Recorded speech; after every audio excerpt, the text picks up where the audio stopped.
जय सिया राम। सब सुख लाए तुम्हारी सरना, तुम रक्षक काहू को डरना।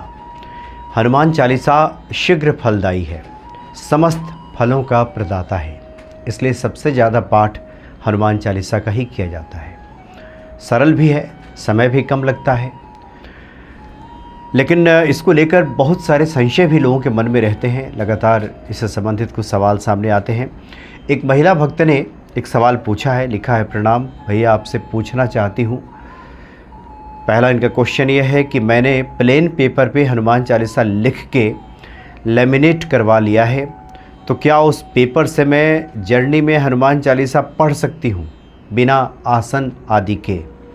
वैसे हनुमान चालीसा याद तो है, पर बिना देख के पढ़ती हूँ तो लाइन आगे पीछे हो जाती है। जिस दिन ना पढ़ूँ तो अजीब लगता है। दूसरा क्वेश्चन है, उसी पेपर से क्या पीरियड्स के समय भी नहा धो के दूसरे आसन जैसे कि साफ बोरी वगैरह पे बैठकर हनुमान चालीसा कर सकती हूँ? मैं आसन माला पुस्तक आदि को बिना टच किए, प्लीज़ डाउट क्लियर करिएगा, क्या ऐसा इमरजेंसी में कर सकते हैं? मोबाइल नहीं यूज़ करना चाहती। तो इन्होंने लिखा है कि जो हनुमान चालीसा है इसको इन्होंने सादे कागज़ पे लिखवा, उसको प्रिंट आउट निकलवा करके लेमिनेट करा दिया है।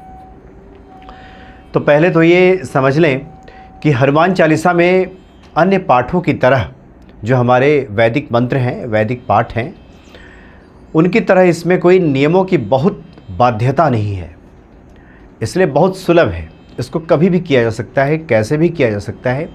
जिस साल में आप हैं उस साल में कर सकते हैं। करने के तरीके भी कई हैं। आप उच्च स्वर में बोल के कर सकते हैं, जैसे दुर्गा सप्तशती के बारे में लिखा रहता है कि आप दुर्गा सप्तशती का पाठ अगर उच्च स्वर में करते हैं तो इससे आपको फलों की प्राप्ति अपेक्षाकृत ज़्यादा होती है। स्पष्ट उसमें है भी कि जो भक्त उच्च स्वर में पाठ करते हैं। लेकिन हनुमान चालीसा के साथ ऐसा नहीं है। आपकी मर्जी, अगर कुछ इस तरह का भाव आपका बनता है तो उच्च स्वर में भी कीजिए, नहीं तो फिर आप चाहे तो धीमे धीमे स्वर में कर सकते हैं, वो भी नहीं तो मन ही मन कर सकते हैं। मतलब कई तरीके से कर सकते हैं। दूसरा, इसको चलते फिरते किया जा सकता है, बैठ के किया जा सकता है, आप गाड़ी चला रहे हो तब कर सकते हैं, आप पार्क में टहल रहे हो तब कर सकते हैं। यानी किसी भी कार्य को करते समय भी इसका पाठ किया जा सकता है। इसके लिए आप बहुत ज़्यादा किसी शुद्ध अवस्था वगैरह की इस तरह की बात नहीं होती, आप चलते फिरते कभी भी कर सकते हैं। पहला तो ये है। अब दूसरा ये है कि बहुत सारे लोग अपनी मनोकामना पूर्ति के लिए करते हैं, अनुष्ठानात्मक तौर पे, एक अनुष्ठान की तरह। तो जैसे ही हम हनुमान चालीसा का पाठ एक अनुष्ठान की भांति करते हैं तो अनुष्ठान के सभी नियम इस पे भी लागू हो जाता है। जो भी अनुष्ठान के नियम हैं, कोई भी हम व्रत करें, अनुष्ठान करें किसी भी देवी देवता का, तो जिन नियमों की आवश्यकता होती है, जिस परहेज की आवश्यकता होती है, वो सब हनुमान चालीसा के साथ भी लागू हो जाता है। कब? जब आप संकल्पित होकर के आप किसी नियम के तहत, अनुष्ठान के तहत अगर पाठ करते हैं तब। तो जब अनुष्ठान के तौर पे आप पाठ करेंगे तो नियम तो ये है कि आपकी आसन की शुद्धि होनी चाहिए, आपका शरीर शुद्ध होना चाहिए, वस्त्रों की शुद्धि होनी चाहिए, विचारों की शुद्धि होनी चाहिए। और जिस आसन पे आप बैठें उसके बाद जब पूजन के लिए बैठें तो पहले पुस्तक पूजा भी की जाती है। जो भी हमारे पास पुस्तक है उसकी पूजा की जाती है, उस पर फूल वगैरह अर्पित करके, प्रणाम करके उसके बाद फिर पढ़ना शुरू करते हैं। अब आपने लिखा है कि जो आपने लेमिनेट कराया है क्या उससे पढ़ सकती हैं? बिल्कुल, इससे ही पढ़ा जा सकता है। आपने ये भी लिखा है कि याद तो है, लेकिन अगर देख के ना पढ़ो तो जो लाइन है आगे पीछे हो जाता है। बहुत अच्छी बात है, देख के ही पढ़िए, ज़्यादा अच्छा है। वैसे भी कहा जाता है कि ये जो शास्त्र हैं ये किसी का अधीन नहीं होते, इसलिए एक तो नियम ये कहता है कि आप पुस्तक रख करके पढ़ें तो ज़्यादा अच्छा है। याद हो जाए तो ऐसे भी पढ़ सकते हैं।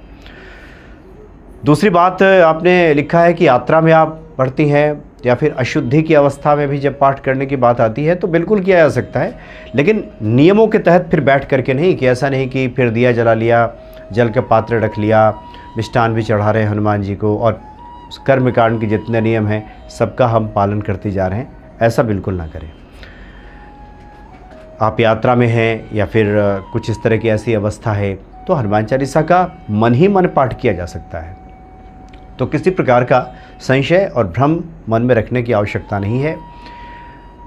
आवश्यकता है पाठ करने की, पाठ करते रहें। लेकिन जब कभी भी संकल्पित होकर के 11 दिन, 21 दिन, 41 दिन, 90 दिन, जितने दिनों का आप अनुष्ठान करने जा रही हैं, तो उसके लिए आवश्यक है कि उतने दिनों तक नियम परहेज की आवश्यकता है। लहसुन प्याज तक वर्जित कर दिया जाता है अनुष्ठान के दिनों में। उसके बाद जो जो अन्य नियम होते हैं अनुष्ठान के, वो सब इस पे भी लागू होता है। शुद्धि तो बिल्कुल ये आवश्यक होती है। तब ये मनोकामना पूर्ति के लिए कुछ विशेष हमारी मनोकामना है तो इस प्रकार से इसका पाठ करते हैं, और नहीं तो वैसे भी हनुमान चालीसा पढ़ते रहें तो सर्व कल्याण होगा। जो भी आपके लिए आवश्यक होगा वो हनुमान जी सब वैसे ही पूरा करते रहेंगे। लेकिन कोई विशेष शिक्षा है और एक समय पीरियड में हम चाहते हैं कि हो जाएगी, तब तो अनुष्ठान के तौर पे हनुमान चालीसा का पाठ कीजिए, तो परम दयालु हनुमान जी निश्चित तौर पे कृपा करेंगे। इसलिए किसी प्रकार के भ्रम में रहने की आवश्यकता नहीं है, पढ़ते रहें। जय सिया राम।